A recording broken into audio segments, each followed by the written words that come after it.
오늘 읽을 거는요, 셜록 홈즈 베스트 컬렉션 중에서 아닌데 이거 안 하려고 했는데 5개의 오렌지 씨앗을 읽을 거예요.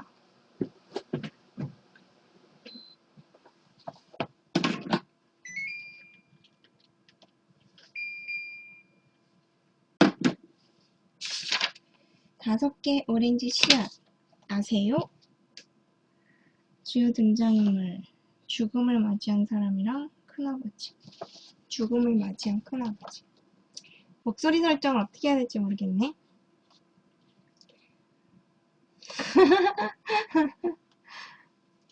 (1882년부터) (1890년까지) 셜록 홈즈가 다룬 사건에 대한 나의 노트나 기록을 보면 기괴하고 재미있는 사건이 너무 많아 막상 그 중에서 선택하려고 하면 여간 어렵지가 않다.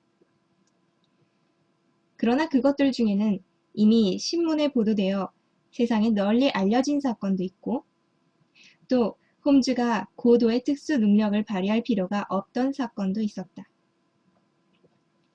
또 그의 분석으로도 해결하지 못하여 이야기를 꺼낼 수는 있어도 결말 지을 수 없는 사건도 있었고 한편 아주 부분적으로밖에 해결되지 않아 그가 그렇게도 중요하게 생각하는 완벽히 논리적인 증거가 아니라 억측이나 추측으로 설명할 수밖에는 없던 사건도 있다. 그러나 맨 마지막 부류에 속하는 것들 중에는 내용이 너무나 진기하고 뜻하지 않은 결과에 도달한 사건이 딱 하나 있다. 이 사건 속에 있는 두세 가지 문제는 도저히 설명할 방법이 없어 영원한 수수께끼로 남을 것이라 생각되는데 그래도 여기에 기록해두려고 한다. 1887년에 우리는 많은 사건에 손을 댔다. 흥미가 덜한 것도 있었고 흥미진진한 것도 있었지만 나는 그것들을 모두 기록했다. 그 12달 동안의 목록 중에서 찾아보니 파라돌 방 사건, 가구점 지하 창고에 호화로운 본부를 꾸며놓고 있던 아마추어 거지 집단 사건, 돛대가 3개 있는 영국 범선 소피 앤더슨 호의 실종 사건, 우파섬의 그라이스 패터슨 일가의 기묘한 모험, 캠버웰 독살 사건 등이 있다. 이 마지막 사건에 대해서는 지금까지도 기억하는 사람이 있을 줄로 아는데 셜록 홈즈는 죽은 사람의 시계 태엽을 감아보고 그 시계가 2시간 전에 태엽을 감았다는 사실을 추리하여 사건 해명에 결정적인 공헌을 했다. 이러한 사건 모두 기회가 있으면 집필하게 될지도 모르지만 그 어느 것을 놓고 보아도 지금 여기서 쓰려고 하는 일련의 기괴한 상황만큼 이상한 양상을 띈 사건은 없다. 9월 하순, 추분의 폭풍이 예년보다 더 사납게 몰아치던 어느 날이었다. 온종일 바람이 사납고 비는 세차게 창문을 두드려서 우리들은 인공의 대도시 런던의 한복판에 있으면서도 잠시 동안 일상생활의 감각을 잃고 말았다. 자연의 맹위가 우리 속에 갇힌 야수처럼 문명의 쇠창살을 통해 인류에게 지저대고 쫓아오는 것을 새삼스럽게 인식하지 않을 수 없었다. 저녁때가 되자 폭풍우는 더욱 사나워져서 바람은 굴뚝 속에서 어린애처럼 울부짖기도 하고 흐느껴 울기도 하고 있었다. 셜록 홈즈는 시무룩한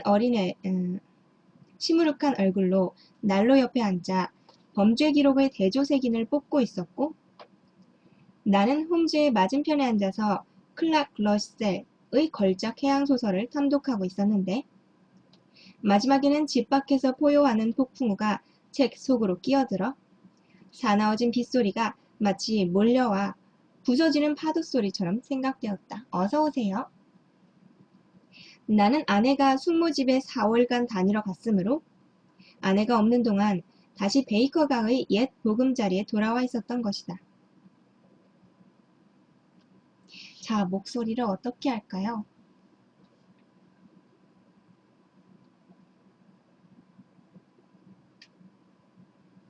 어? 나는 문득 얼굴을 들어 친구를 보며 말을 걸었다. 분명히 벨이 울리고 있어. 이런 밤에 누가 찾아왔을까? 자네 친구? 내 친구는 자네 한 명뿐이야. 홈즈가 대답했다. 그리고 오라고 한 사람도 없어.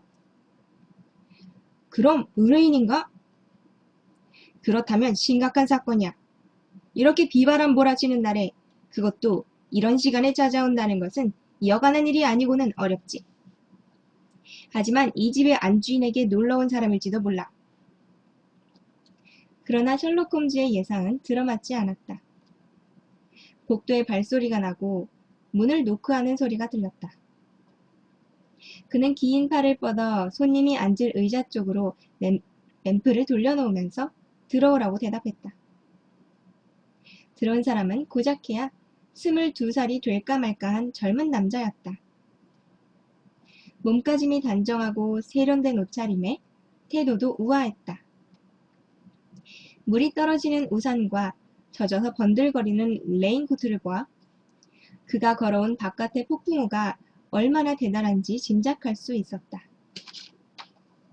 그는 램프가 비치는 방안을 조심스레 둘러보았는데 얼굴은 창백하고 근심이 완연한 눈이 무언가 커다란 걱정에 쌓여있는 것 같았다. 미안합니다. 방해가 되지 않았으면 좋겠습니다. 이렇게 조용한 시간을 보내고 계시는 때에 바깥 날씨를 끌고 와버렸군요. 남자가 금태 코안경을 눈에 대면서 말했다. 우산과 레인코트를 주세요. 홈즈가 말했다. 여기에 걸어두면 곧 마를 겁니다. 남서부 쪽에서 오셨군요. 그렇습니다. 서섹스의 호샴에서 왔습니다. 구두 끝에 묻어있는 점토와 백아토의 혼합물은 그 지방 특유의 것이죠. 상담을 하려고 왔습니다. 얼마든지. 그리고 도움도 받고 싶습니다만 글쎄요. 그건 지금 장담할 수 없군요. 명성은 익히 들었습니다. 홈즈씨. 탱커빌 클럽 스캔들 사건에서 도움을 받은 프렌더 게스트 소령이 당신 솜씨를 말씀해 주셨습니다. 아, 그건 말입니까? 소령은 카드에서 속임수를 썼다는 누명을 썼지요. 당신이 손을 대기만 하면 해결되지 않는 사건이 없다고 소령은 말했습니다. 지나친 말입니다. 실패한 적이 없다고 들었습니다. 아니요. 난 4번이나 실패했어요. 남자를 상대로 3번, 여자를 상대로 1번. 성공하신 예에 비하면 문제가 아닙니다.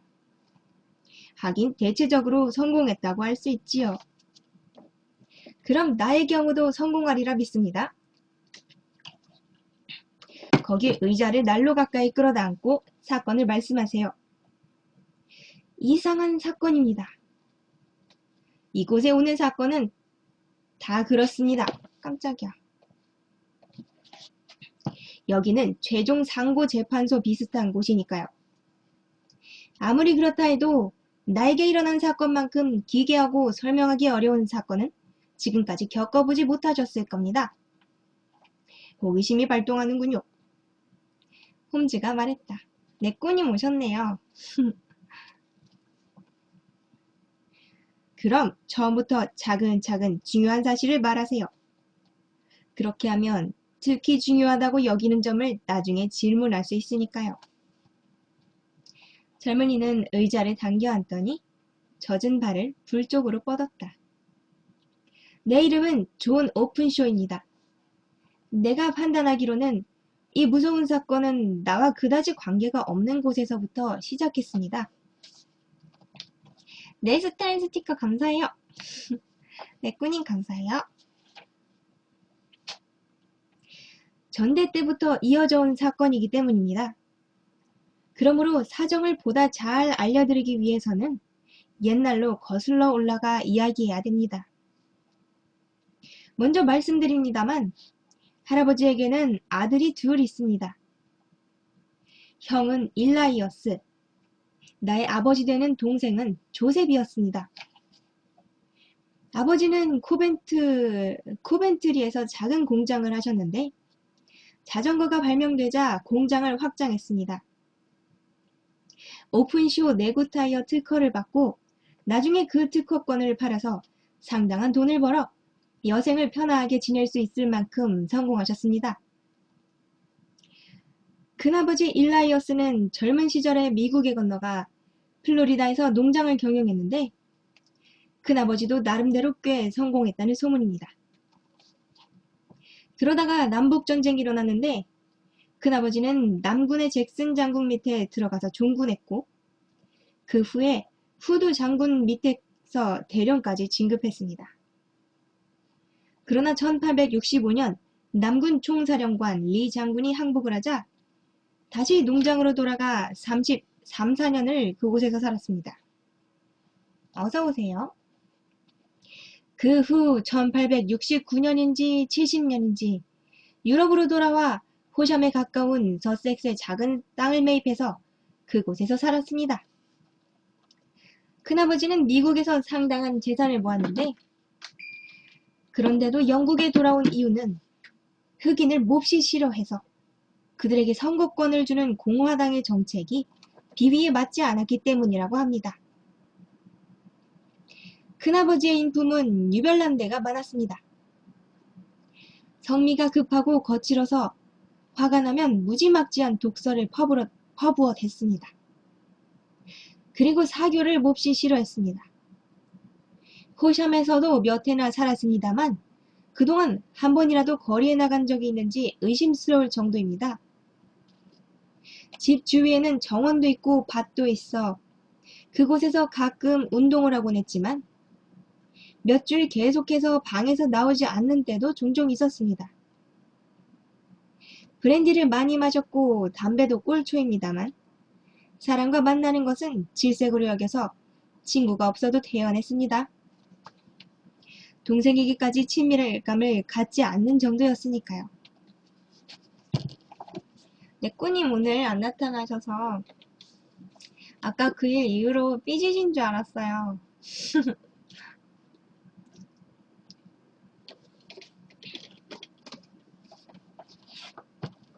그러나 나만은 예외였습니다.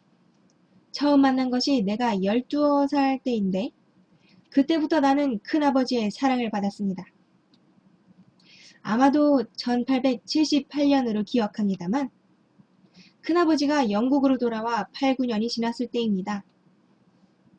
큰아버지는 아버지의 승낙을 받고 나를 당신 집에 데려다 놓았는데 큰아버지 나름대로 나에게는 퍽 다정하게 대해주었습니다. 술을 마시지 않을 때는 나를 데리고 주사위 놀이나 체스를 하는 것을 좋아했고 또 하인이나 드나드는 상인에 대해서는 나를 대리인으로 내세웠으므로 나는 16살 때부터 집안일을 처리할 수 있었습니다.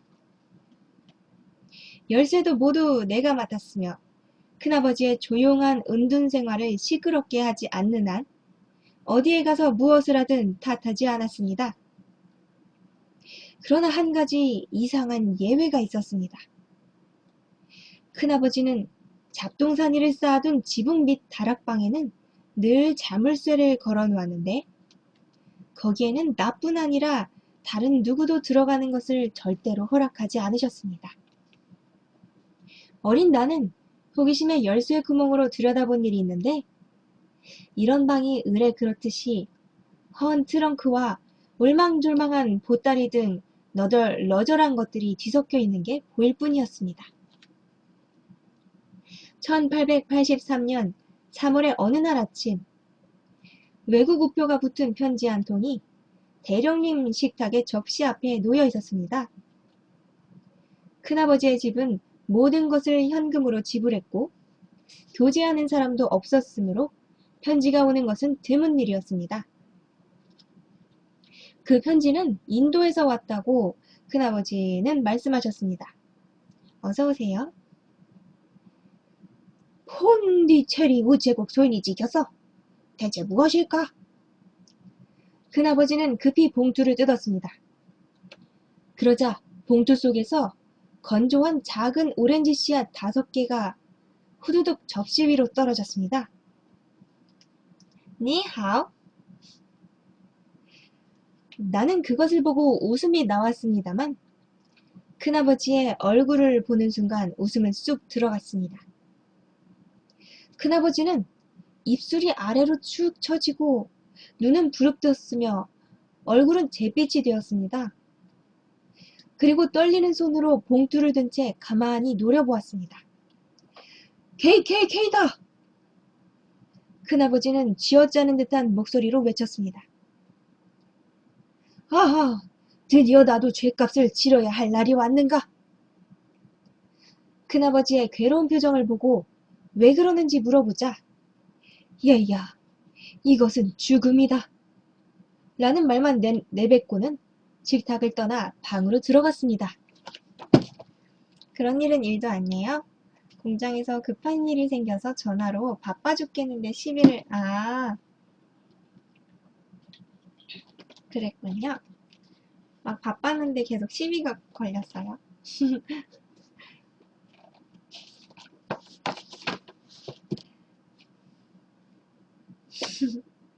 네꼬님 사랑합니다. 네꼬님.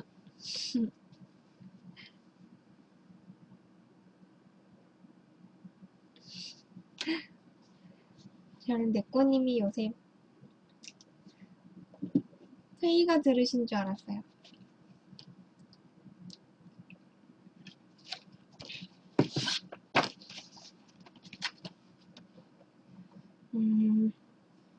그 자리에 남아있는 나는 두려움으로 떨 뿐이었습니다. 봉투를 들고 보니까 봉함을 하기 위해 풀칠을 하는 곳 바로 위에 K자 3개가 빨강 잉크로 휘갈겨 써져 있었습니다. 그 큰아버지의 소름 끼치는 듯한 공포의 원인은 무엇일까요? 식사를 중단하고 윗층으로 올라가려고 했는데 한 손에는 그 다락방의 것이 틀림없는 녹슨 열쇠를 들고 다른 한 손에는 돈 상자인 듯한 작은 노쇠 상자를 들고 내려오는 큰아버지와 계단 중간에서 마주쳤습니다. 멋대로 하라지. 난 절대로 지지 않아. 큰아버지는 혼자 저주의 말을 중얼거리더니 나를 보고 말했습니다. 메리에게 내 방에 불을 넣으라고 해라. 그리고 호시엄의 보던 변호사를 불러.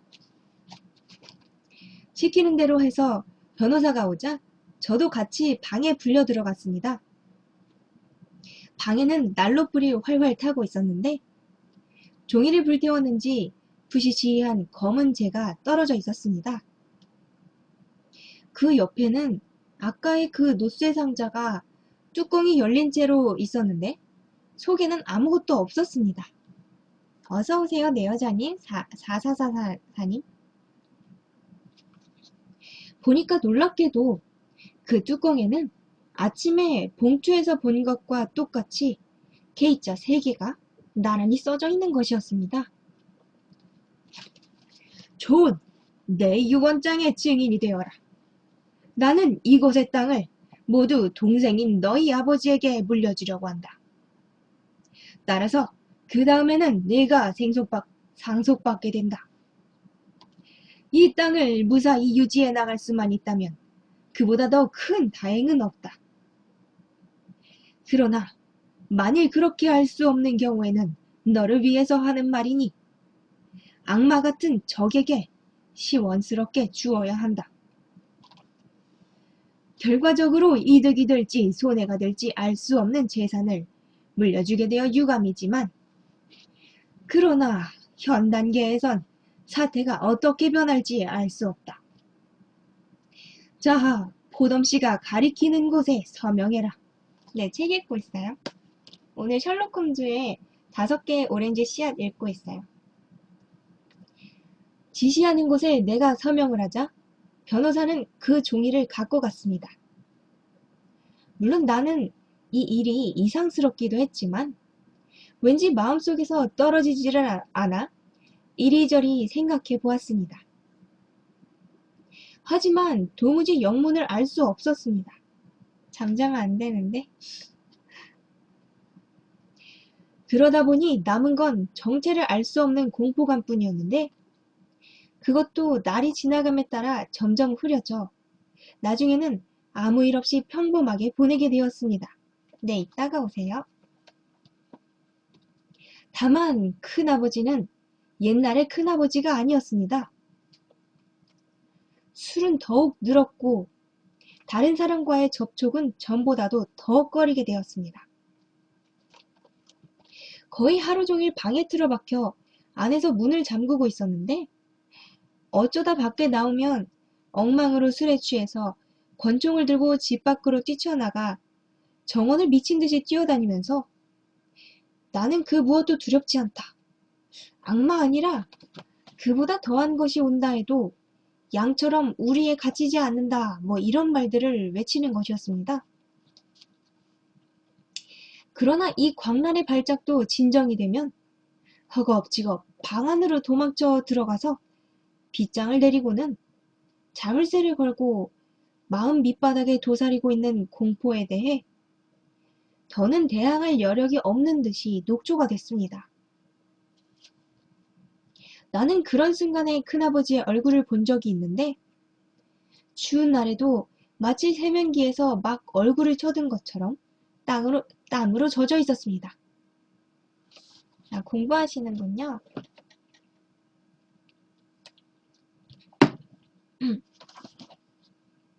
홈즈 씨, 매우 지루했겠지만 이 긴 이야기도 끝날 때가 되었습니다. 어느 날 밤, 큰아버지는 여느 때처럼 술에 취해 집을 뛰쳐나가 돌아오지 않았습니다. 결국은 제가 찾아 나섰습니다. 정원 저편에 있는 푸른 물리기가 떠있는 작은 연못에 큰아버지는 그만 엎어진 채로 죽어 있었습니다. 폭행을 당한 흔적도 없었고 연못이라고는 하지만 깊이가 2피트밖에 되지 않았지요. 배심원은 큰아버지의 소문난 평소 생활을 고려해 자살이라는 편결을 내렸습니다.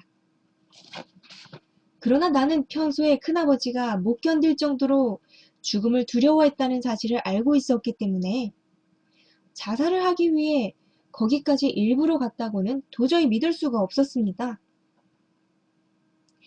그러나 이 사건은 배심원의 편결로 종결되어 나의 아버지는 땅과 은행에 예치한 약 1만 4천 파운드의 돈을 명의를 바꾸어 상속하게 되었습니다.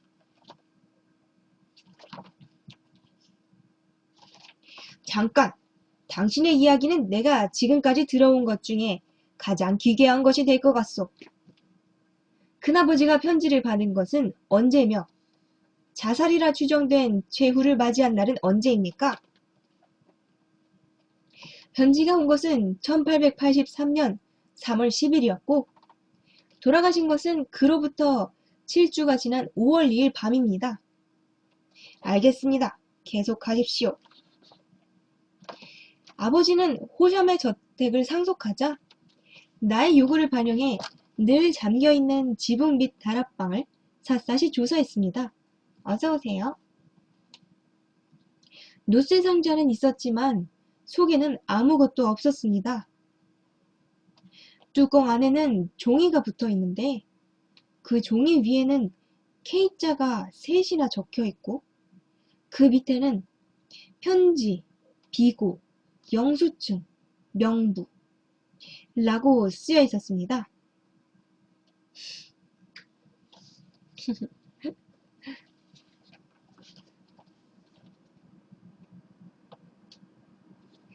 큰아버지가 태워 없앤 서류는 뭐라고 편지, 비고, 영수증, 명부 라고 적혀 있었대요. 큰아버지가 태워 없앤 서류는 그것으로 대충 짐작이 갑니다. 지붕 및 다락방에는 이것 외에는 이렇다 할 물건이 없었지만 다만 큰아버지의 미국 생활과 관련이 있는 서류와 수첩 따위가 수두룩하게 나왔습니다. 그 중에는 남북전쟁 당시의 것도 있어서 큰아버지가 의무에 충실한 용감한 군인이었음을 나타내는 것도 있었습니다. 또한 남부 여러 주의 재건시대 무렵의 것으로 주로 정치에 관계된 것도 있었습니다만 이것은 전쟁 후에 혼란기를 튼다 북부에서 온 정치 몰입애들에 대항하여 큰아버지가 활발한 활동을 했기 때문입니다. 아버지가 호샴에 살게 된 것은 1884년 초인데 이듬해 1월까지는 평온한 날이 계속되었습니다. 그러나 새해를 맞이한 1월 4일 아침에 여럿이 함께 식사를 하다가 아버지가 갑자기 큰 소리를 질렀습니다. 보니까 한 손에는 방금 들은 봉투를 들었고 다른 한 손은 활짝 벌리고 있었는데 손바닥에는 마른 오렌지 씨앗 5개가 얹혀있는 것이었습니다. 아버지는 평소에 내가 큰아버지의 이야기를 하면 터무니없는 이야기라면서 웃고는 했는데 같은 일이 자신에게 일어나자 웃지도 않을 뿐 아니라 매우 소심해지신 듯이 보였습니다. 존, 이건 어찌 된 일이냐? 아버지는 말을 더듬었습니다. 내 마음은 납덩어리처럼 무거워졌습니다. KKK예요. 아버지는 봉투 안을 살펴보았습니다. 그러고는 응, 그렇구나 라며 외쳤습니다. 여기에 그렇게 써있다. 그런데 그 위에 있는 이거는 무슨 뜻일까, 존? 서류를 해시계 위에 놓아보아라. 저는 아버지의 어깨 너머로 들여다보며 읽었습니다. 응?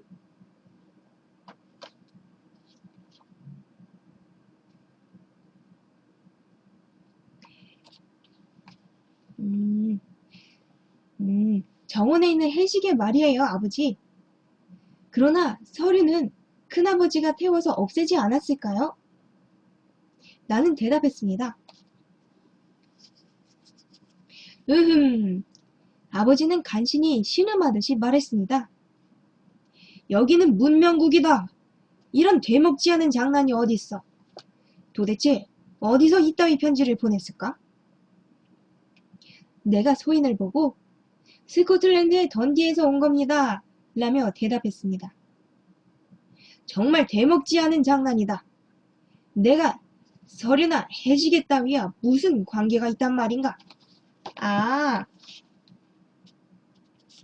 봉투 안에 내용물이 그 오렌지 씨앗 5개 이외에도 뭐라고 써 있었냐면 서류를 해시계 위에 놓아라 이렇게 써 있었던 거래요. 근데 그 서류라는 것은 뭔지는 모르겠는데 해시계는 일단 자기 집 정원에 있다. 여기까지 나왔어요. 한자님 어서오세요. 저 같으면 경찰에 신고하겠어요, 아버지. 내가 말했습니다. 경찰에? 일부러 경찰에까지 가서 웃음거리가 되긴 싫다. 그럼 제가 대신 신고할게요. 오늘은 뭐냐면 이거는 셜록 홈즈 베스트 컬렉션 중에서 5개의 오렌지 씨앗이라는 책이에요. 그것도 안 된다. 이런 장난에 말려들어서는 안 된다. 안녕하세요, 가치님. 아버지는 한번 안 된다면 안 되는 거지 그 말을 다시 번복하는 예가 없었습니다. 그러나 나는 불길한 예감으로 겁이 나서 어찌할 바를 몰랐습니다. 편지가 온 지 사흘째가 되는 날에 아버지는 포츠다운 힐의 요새사령관으로 있는 옛 친구 프리바디 소령을 찾아가셨습니다. 집에 안 계시면 그만큼 안전할 것 같아 나는 아버지의 외출에는 찬성이었습니다. 그런데 사실은 그것이 잘못이었습니다. 아버지가 떠나고 이틀 후 소령으로부터 급히 오라는 전보가 왔습니다. 아버지가 그 부근 일대에 파여있는 백악갱 하나에 추락해서 두개골이 깨져 인사불성으로 쓰러져 있다는 내용이었습니다. 나는 즉시 달려갔지만 아버지는 한 번도 의식을 회복하지 못한 채 그대로 숨을 거두고 말았습니다. 아버지가 그곳 지리의 어두운 데다 백악갱에는 울타리도 없어서 검시재판의 배심원은 제대로 조사하지도 않고서 사고사라는 판정을 내렸습니다. 나는 아버지가 죽었을 때의 상황을 세밀하게 조사해 봤는데 타살이라고 생각될 만한 점은 하나도 발견하지 못했습니다. 폭행을 당한 흔적도 발자국도 또한 도난당한 물건도 없었으며 부근에서 낯선 사람이 걸어다니는 것을 본 사람도 없었습니다. 하지만 나의 마음에는 그래도 불안이 남았습니다. 무시무시한 음모와 계략이 아버지를 에워싸고 있었다고 99%까지 확신했습니다. 이러한 석연치 않은 일로 인해서 나는 유산상속인이 되었습니다. 왜 집을 처분하지 않았느냐고 물어보시겠지요? 내 생각으로는 우리에게 닥쳐있는 재난은 큰 아버지의 일신상에 일어난 모종의 사건에 얽힌 것이므로 집을 옮긴다고 해서 위험이 줄어들지는 않겠다는 생각이 들었기 때문입니다. 아버지가 돌아가신 것은 1885년 1월인데 그로부터 2년 8개월이 무사히 지나갔습니다. 나는 그동안 호샴에서 행복한 생활을 보냈으므로 이렇게 나간다면 우리 집안에 내린 저주도 큰아버지와 아버지 대에서 끝날 거라고 생각하기 시작했습니다. 그러나 이러한 낙관적인 생각은 너무 빨랐던 것 같습니다. 왜냐하면 바로 어제 아침에 아버지의 일신에 닥쳐온 것과 같은 형태로 나에게도 무서운 조짐이 찾아온 것입니다. 젊은이는 조끼 주머니에서 구겨진 봉투를 꺼내더니 테이블 위에 오렌지 씨앗 5개를 쏟아놓았다. 이것이 그 봉투입니다. 소인은 런던 동부로 되어 있습니다. 봉투 속에는 아버지가 받으신 것과 똑같은 내용의 글이 들어 있습니다. KKK. 그리고 그 밑에 서류를 해시계 위에 놓아라 라고 쓰여 있습니다. 그래서 당신은 어떻게 했습니까? 아무것도 하지 않았습니다. 아무것도 하지 않았다니요? 사실은 어떻게 해야 좋을지 모르겠습니다. 마치 뱀의 놀림을 받은 토끼가 된 느낌입니다. 저항할 길이 없는 무자비한 악마의 손에 붙잡혀서 아무리 앞을 내다보고 조심을 해도 살아나지 못할 것 같은 예감이 듭니다. 아니요, 아니요. 당신은 신속하게 대응하지 않으면 안 됩니다. 당신을 구하는 것은 활동력 뿐입니다. 절망만 하고 있을 때가 아닙니다. 경찰에 신고는 했습니다. 어서오세요. 그래서요? 사정을 이야기했더니 웃더군요. 아마 편지가 모두 장난이고 큰아버지와 아버지의 죽음은 배심원이 편결했듯이 완전한 사고로 편지하고는 아무 관계가 없다고 생각하는 모양입니다. 어처구니 없도록 어리석은 것들. 그래도 집에서 저를 보호하라며 경관 1명을 보냈습니다. 오늘 밤에도 당신과 함께 왔습니까? 아니요. 집을 지키라는 명령이니까요. 홈즈는 또 미친 사람같이 주먹을 휘둘렀다. 당신은 왜 이곳에 왔습니까? 아니, 왜 즉시 오지 않았습니까? 몰랐으니까요. 사실은 오늘 처음으로 프렌더게스트 소령에게 털어놓고 이야기를 했더니 당신을 찾아보라고 권하더군요. 편지가 온 지 벌써 이틀이나 지났습니다. 더 일찍 손을 써야 했어요. 지금 보여주신 것 외에 다른 자료는 없습니까? 단서가 될 만한 아주 사소한 거라도 하나 있습니다. 큰아버지가 서류를 태운 날 담뱃재 속에 타다 남은 메모지가 이것과 똑같은 색이었습니다. 이 한 장은 바닥에 떨어져 있었는데 많은 종이 중에서 이 한 장만 빠져서 타지 않고 남은 것이 아닐까요? 씨앗이라는 글씨가 보이는데 다른 문구는 별로 도움이 되지 않을 것 같습니다. 토익 시험요 일단 보기는 봤어요. 제가 보기에는 비밀일기의 한 부분인 것 같습니다. 필적은 틀림없이 큰아버지의 겁니다. 이거는 근데 잘 봤다 못 봤다고 하기가 그런 게 성적이 9월 18일 날 나온대요. 그래서 그때까지는 잊고 지내려고요. 홈즈가 램프를 움직였으므로 나도 함께 들여다보았는데 종이의 한쪽이 톱날 모양이라 노트에서 뜯어냈다는 것을 알 수 있었다. 위쪽에 1869년 3월이라 적혀있고 그 밑에는 다음과 같은 묘한 말들이 나열되어 있었다. 4일 허드슨 옴 태도는 변함없음. 7일 맥콜리 파라모어 세인트 오거스틴의 스웨인에게 씨앗 발송. 9일 맥콜리 떠남. 10일 존 스웨인 떠남.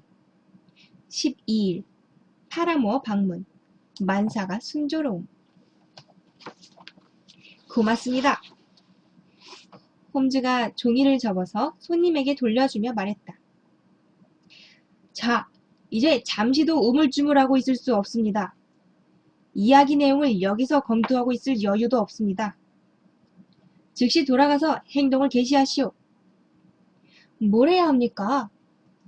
할 일은 한 가지입니다. 그것도 즉시 해야 됩니다. 먼저 보여주신 이 종이를 이야기했던 노쇠 상자에 넣어야 됩니다. 그리고 다른 서류는 큰아버지가 모두 태우고 이거 한 장밖에 남지 않았다고 써서 함께 상자에 넣으세요. 상대가 납득할 수 있도록 잘 써야 됩니다. 그 일이 끝나면 편지에 지시한 대로 즉시 해시계 위에 상자를 올려놓으세요. 알았습니까? 네. 지금은 복수를 하느니 하는 따위 생각을 해서는 안 됩니다. 그것은 법률의 힘이라야 가능하다고 생각하세요. 그러나 지금은 적이 이미 그물을 쳐놓고 있으니까 우리도 그물을 쳐놓아야 됩니다. 그렇게 하려면 당신에게 닥쳐올지도 모르는 눈앞의 위험을 먼저 제거하는 것이 첫째입니다. 수수께끼를 풀고 악인을 징계하는 것은 그 다음 일입니다. 고맙습니다. 젊은이는 일어서서 코트를 입었다. 당신은 저에게 새로운 생명과 희망을 주셨습니다. 꼭 말씀하신 대로 실행하겠습니다. 1분 1초라도 헛되이 할 수 없습니다. 그리고 무엇보다 몸 조심하셔야 됩니다. 당신의 신변에 무서운 위험이 닥쳐오고 있는 게 확실한데 어떻게 가실 생각입니까? 쨍이남님 어서오세요. 워털루역에서 기차로요. 아직 9시 전이군요. 사람의 왕래가 꽤 있을 테니까 별 염려는 없을 겁니다.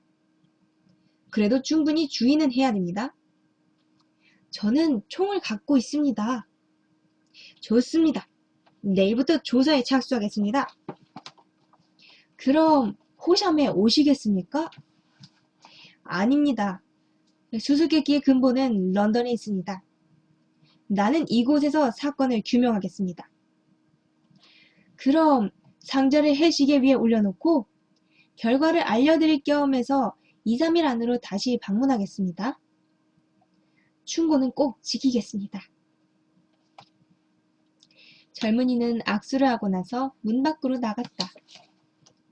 집 밖에는 여전히 바람이 휘몰아치고 빗줄기는 세차게 창문을 두드리고 있었다. 어서오세요. 이 이상하고 흉포한 이야기는 미쳐 날뛰는 자연 속에서 폭풍 후에 휩쓸려온 해초처럼 우리 앞으로 다가왔다가 지금 다시 폭풍우에 휘말려 간 것처럼 느껴졌다. 문 밖에 나가더니 앵앵이는 방에 들어왔다.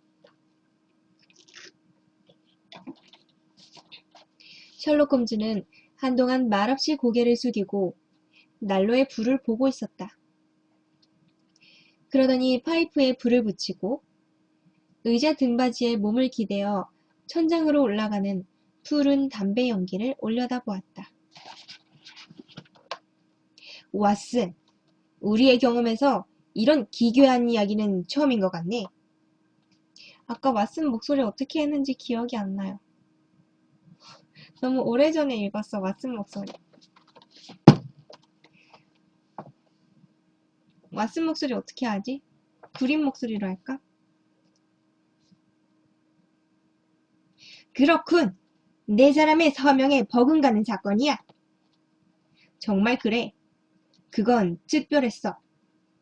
하지만 이번에 존 오픈쇼라는 젊은이가 그때의 숄토 일가보다도 더 무서운 위험 속을 걷고 있는 것 같아. 그렇다면 위험이 어떤 내용인지 자네는 다 알고 있다는 말인가? 위험의 성격은 알고 있지. 그러면 어떤 사건인가? KKK는 누구지? 그리고 왜 그 불행한 일가만 노리는 것일까? 셜록 홈즈는 눈을 감은 채 양쪽 팔꿈치를 의자의 팔걸이에 얹고 손가락 끝을 맞붙였다. 이상적인 추리가는 갖가지 의미를 내포하는 사실이 하나 제시되면 거기에 이르기까지 일련의 사물을 빠짐없이 추리할 뿐 아니라 다시 그 사실에 발전해 나가는 장래의 결과도 다 내다보는 거라네. 왜 갑자기 태극기님한테 선물을 주셨어요, 네코님? 셜록 홈즈 단편집이라고 대답해 주셔서 그런가?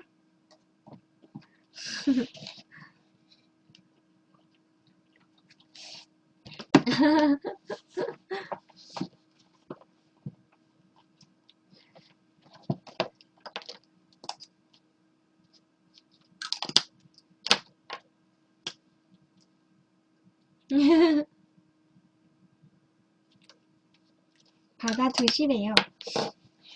제가 알기로 저 킥교가 되게 유효기간이 엄청 긴 걸로 알고 있어요. 어디까지 했지? 귀비애가 뼈 하나를 관찰하는 것만으로 그 동물의 전체 모습을 정확히 그릴 수 있듯이 연속된 사건의 한 고리를 충분히 이해할 수 있는 관찰자는 그 앞뒤에 연결되는 고리들도 모두 정확히 설명할 수 있지. 잘난 척 쩔어 이 사람. 셜록 홈즈. 결과는 아직 잡지 못했지만 그것은 추리만으로 도달할 수 있어.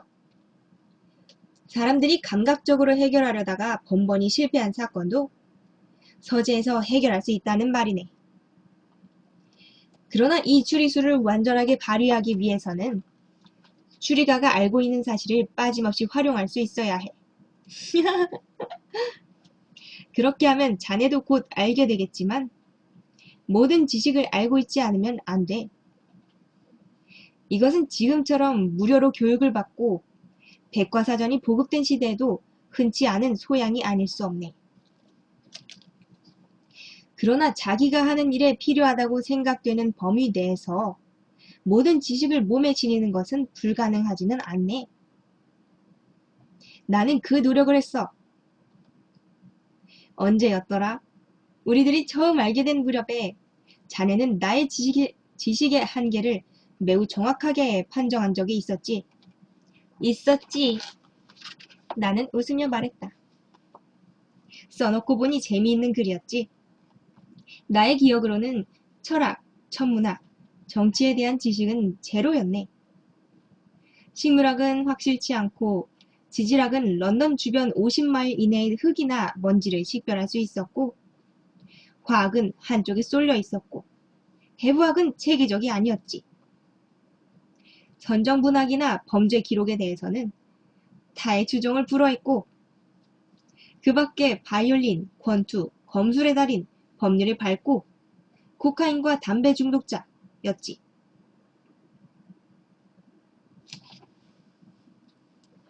안 돼! 지금까지 읽은 거 다 왓슨이 말한 거였어요. 목소리 잘못 읽었다.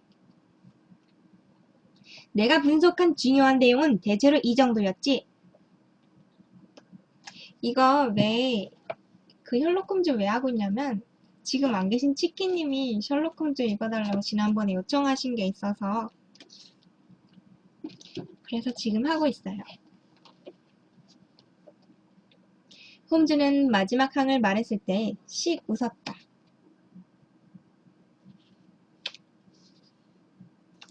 여기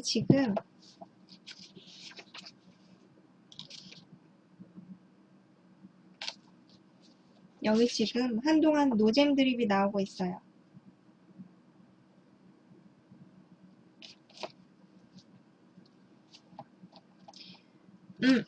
자, 노잼 드립 약간 뛰어넘고.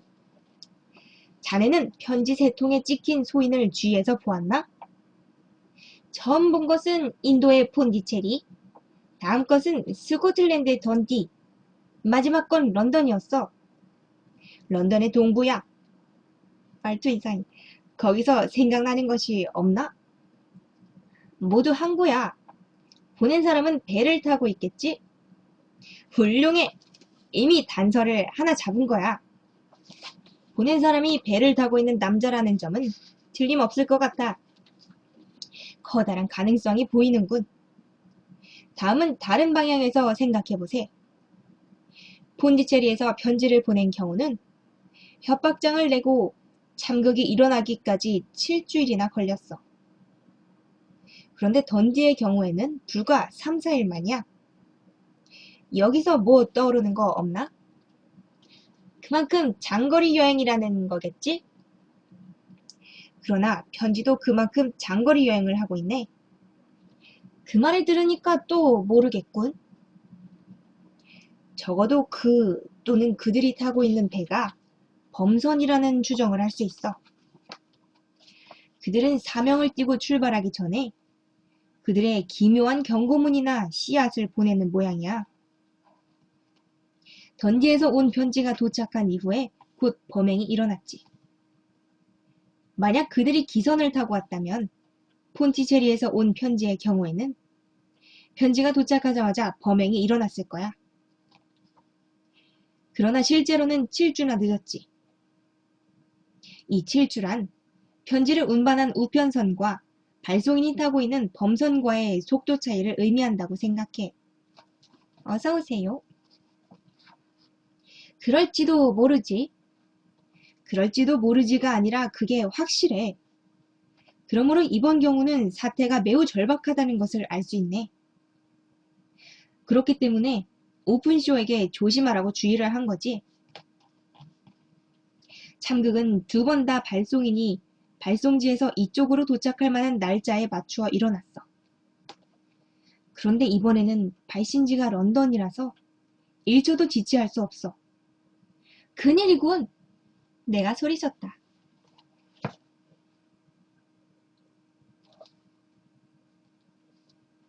그런데 이 잔인한 범행의 이유는 뭘까? 오픈쇼 대령이 갖고 있던 서류는 범선에 타고 있는 한 사람 내지 몇 사람들에게는 생명에 관계될 만큼 중요한 것이겠지. 나는 아무리 봐도 한 사람은 아니라고 믿어. 혼자서는 검시재판의 배심원을 속일 수 있을 정도로 교묘하게 2번이나 살인을 하지 못해.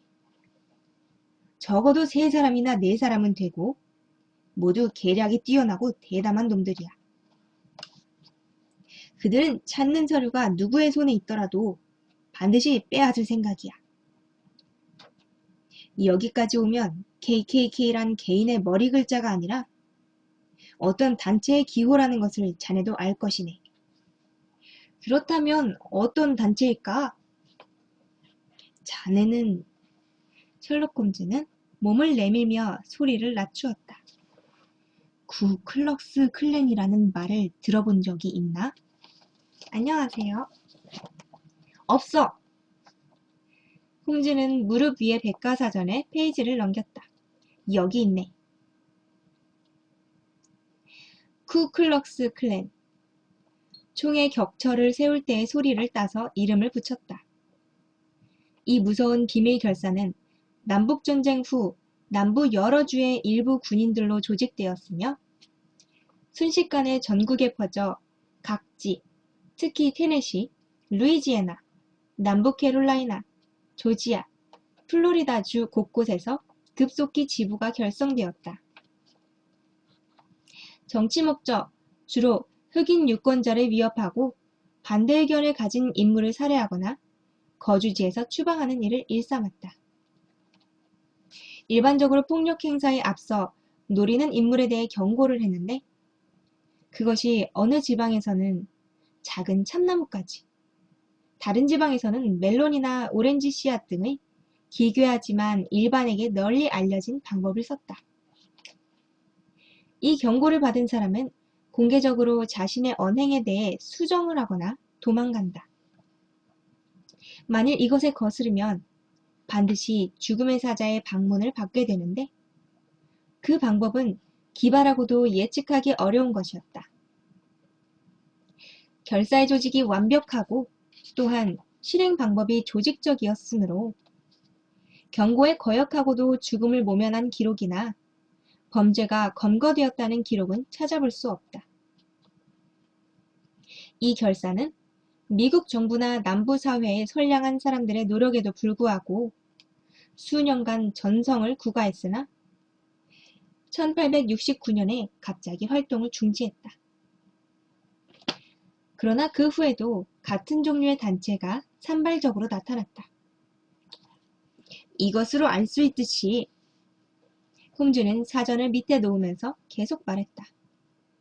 결사가 갑자기 활동을 중지한 시기가 오픈쇼 대령이 미국에서 서류를 가지고 귀국한 시기와 일치하고 있어. 여기에 인과관계가 있는지도 몰라.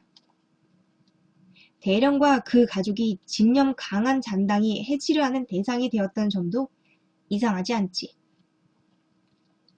기록이나 일기가 남부의 몇몇 지도자와 관계가 있는 걸지도 모르고 그걸 찾을 때까지는 안심하고 잠을 자지 못하는 사람이 많을지도 모른다는 건 자네도 쉽게 짐작할 수 있지.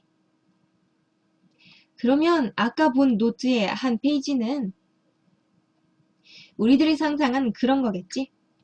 내 기억이 정확하다면 ABC, A, B, C의 씨앗 발송이라고 써 있었지. 그건 즉 조직의 협박장을 보냈다는 뜻이네. 다음은 A와 B가 떠남으로 돼 있는데 그건 도망갔다는 뜻이고 끝으로 C 방문이라는 것은 틀림없이 불길한 일을 의미하니. 여보게 왓슨, 우리는 어쩌면 암흑세계에 약간이나마 메스를 가하게 될지도 모르겠어. 어서오세요. 그리고 존 오픈쇼는 내가 말한 방법 말고는 달리 살 길이 없을 거야. 자, 이로써 오늘 밤에 할 얘기는 다 한 셈이니 거기 바이올린이나 집어줘. 이 지독한 날씨와 그보다 더 지독한 인간 세상을 30분 정도 있도록 하지. 다음날 아침은 날씨가 활짝 개었다. 태양은 대도시 위에 덮인 옅은 안개를 통해 부드러운 햇볕을 내리고 있었다. 내가 내려가 보니까 셜록 홈즈는 벌써 아침 식사를 하고 있었다. 미안, 자네를 기다리지 않았네. 홈즈가 말했다. 오늘은 오픈쇼 사건으로 매우 바쁠 것 같아서 말이야. 어떻게 대처할 생각인가? 처음 조사한 결과에 달렸어. 결국은 호샴에 가게 되겠지만 거기부터 가는 게 아니고 런던에서부터 시작하겠어. 배를 울려주게. 하녀가 자네의 커피를 갖고 올 거야. 커피를 기다리는 동안 나는 테이블에서 아직도 접힌 채로 있는 신문을 들어 읽기 시작했다. 문득 어떤 제목이 눈에 들어와 나는 오한을 느꼈다. 이봐, 홈즈! 이미 늦었어! 나는 외쳤다. 뭐야? 홈즈는 커피잔을 내려놓으면서 말했다. 혹시나 하고 있었는데 어떤 방법으로 당했나? 그의 음성은 조용했으나 강한 충격을 받은 것만은 분명했다. 오픈쇼라는 이름이 눈에 띄었지. 워털로 다리 부근의 참극이라는 제목이야. 읽어보게. 지금은 5시 16분인데요. 오늘 참고로 오늘의 생방은 제가 밤에 일정이 없어서 지치기 전까지 계속 할 것 같아요. 어젯밤 9시에서 10시 사이에 H서의 쿡 순경은 워털로 다리 부근에서 근무 중에 사람 살려 라는 외침과 물이 튀는 소리를 들었다. 수다하겠죠? 시간이 많아서. 행인이 몇몇 달려와 협력했지만 심한 비바람과 어둠 때문에 구조는 엄두도 낼 수 없었다. 그러나 경보에 의해 수상경찰이 출동, 사체 인양에는 성공했다. 신원은 주머니에 들어있던 봉투에 의해 호샴 부근에 사는 존 오픈쇼라는 신사로 판명되었다.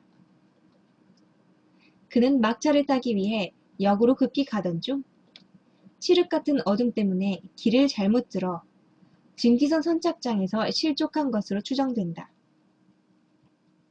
사체에는 폭행의 흔적이 발견되지 않아 불행한 사고사가 틀림없다. 이 결과 선착장의 상태에 대해 앞으로 당국이 주의를 해야 할 것이다.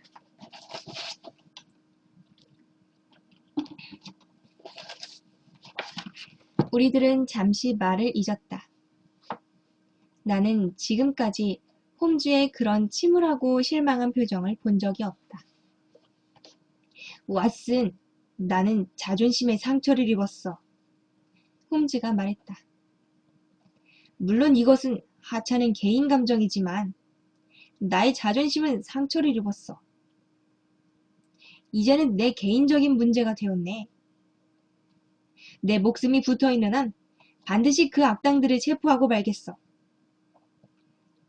생각도 못해 나에게 의지하려고 찾아왔다가 돌아가는 길에 무참히 죽음을 당하다니. 그는 의자에서 일어섰다. 얼굴은 붉게 상기되어 있었지만 창백했고 가늘고 긴 손을 신경질적으로 맞잡았다 놓았다 하면서 흥분을 누르지 못하고 방 안을 왔다 갔다 했다. 간교한 악마들 같으니 어떤 방법으로 그곳까지 유인했을까? 강변길은 역으로 가는 길이 아니야. 다리 위는 그런 폭풍우 몰아치는 밤이라도 사람의 왕래가 많으므로 범행을 하기에는 적합하지 않았을 텐데. 좋아, 왓슨. 누가 최후의 승리자가 되는지 지켜보게. 난 이제부터 시작이야. 경찰서에 가려나? 아니야. 내가 경찰이 되겠어. 내가 그물을 쳐놓으면 경찰이 파리 정도는 잡겠지만 그러지 않으면 그들은 아무것도 못해. 허세. 나는 그날은 온종일 본업인 의사 일로 바빠서 베이커가에 돌아간 것은 밤이 되어서였다. 셜록 홈즈는 그때도 돌아오지 않았다가 10시 가까이 되어 지쳐서 창백한 얼굴로 돌아왔는데 들어오자마자 찬장의 문을 열더니 빵을 꺼내어 물을 마셔가면서 허겁지겁 먹기 시작했다. 배가 고팠나? 내가 말했다. 배고파 죽을 것 같았네. 먹는 걸 잊고 있었어. 아침부터 아무것도 먹지 않았어. 아무것도? 그래, 먹어야 된다는 생각을 할 겨를이 없었어.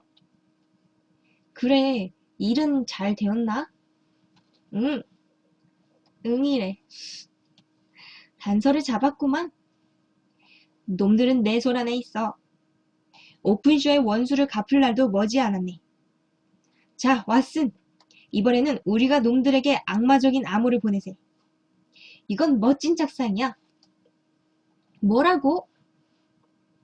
홈즈는 천장에서 오렌지를 꺼내더니 잘게 쪼개어 테이블 위에 씨앗을 발라내었다. 그리고 그 가운데 5개를 봉투에 넣고 봉투에 접혀진 안쪽에다가 J.O.의 대리, S.H. 존 오픈쇼의 대리 셜록 홈즈 이런 뜻이라네요. 라고 썼다. 봉함을 하고 겉에다 미국 조지아주 서배너항 바크선, 론스타호 선장 제임스 켈하운 씨 라고 수신인의 이름을 썼다. 배가 항구에 들어가면 이것이 기다리고 있을 거야. 놈은 밤잠도 설치게 될 것이네. 오픈쇼가 떠밀려 죽었을 때와 같이 편지를 보면 피할 수 없는 운명이 예고되었다고 느낄 걸세. 그 켈하운 선장은 누구야? 일당의 두목이야. 다른 놈들도 해치우겠지만 우선 두목부터야. 어떤 방법으로 알아냈나? 홈즈는 주머니에서 날짜와 이름이 가득 적힌 커다란 종이를 꺼냈다. 나는 오늘 하루 종일 로이드 선박 등록부와 옛 신문을 조사해서 1883년 1월부터 3월까지 폰디체리에 기항한 배의 그 후의 동정을 조사했어. 지난 2달 동안의 보고에 의하면 톤수가 큰 배는 36척이었네. 그 중에서 론스타우라는 배가 나의 관심을 끌었네. 왜냐하면 런던에서 출항한 것으로 되어 있지만 이 배의 이름은 미국 어느 주의 별칭이거든. 텍사스지? 글쎄 거기까지는 기억하지 못했고 지금도 자신이 없어. 아무튼 미국 선박은 틀림없다고 단정했네. 그래서 어떻게 했나? 던디항의 기록을 조사해보니까 론스타호가 1885년 1월에 기항했다는 것을 알았어. 그래서 혐의는 확신으로 변했지. 그 다음에는 현재 런던항에 정박해 있는 배를 조사했지. 그랬더니 론스타호는 지난주에 들어와 있었어. 즉시 템스강에 엘버트 부두로 달려갔더니 아침에 썰물을 타고 서베너항을 향해 귀향길에 올랐다는 것을 알았어. 강 어귀인 그레이브스 엔드의 전보로 문의했더니 조금 전에 그곳을 통과했다는 대답이었고 바람은 동풍이므로 지금쯤은 굿 윈사주를 지나 화이트섬 근처를 통과하고 있을 거네. 앞으로 어떻게 하겠나? 체포한 거나 다름없네. 내가 조사한 바로는 선원 중 순수한 미국인은 선장과 2 항해사뿐이었어. 그 외에는 핀란드인과 독일인이야. 그리고 배에 짐을 실었던 항만 노동자의 말에 의하면 이 3 미국인은 어젯밤 모두 상륙했었대. 자, 그 범선이 서베너 항구에 입항할 무렵에는 이미 이 편지가 우편선으로 도착해 있을 거고 그곳 경찰한테는 이곳에서 살인 혐의를 받고 있는 3 미국인을 체포해주기 바란다는 연락이 해저 전신으로 전달되어 있을 거야. 그러나 인간이 세운 계획은 비록 최선을 다한 것이라 해도 어딘가에 실수가 있기 마련이다. 존 오픈쇼를 살해한 범인들은 오렌지 씨앗을 받지 못했고 따라서 그들 못지않게 간교한 지혜와 뛰어난 결단력을 지닌 홈즈가 그들의 뒤를 추적하고 있다는 것을 영원히 모를 운명이 되고 말았다.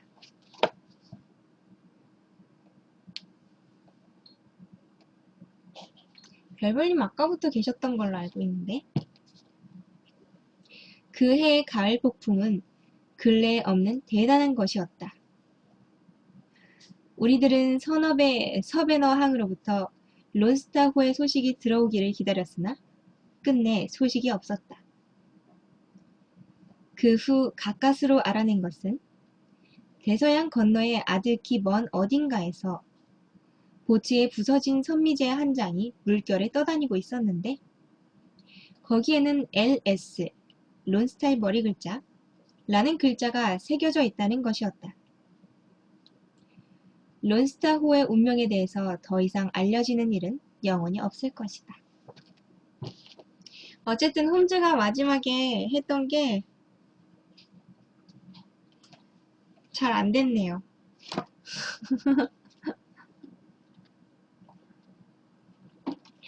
홈즈가 거꾸로 그 범인들한테 위협하려던 게 전달이 안 됐대요. 그래서 걔네는 그 사실을 그냥 모른 채로 어딘가에서 그냥 폭풍우에 휘말려서 잘못된 것 같아요.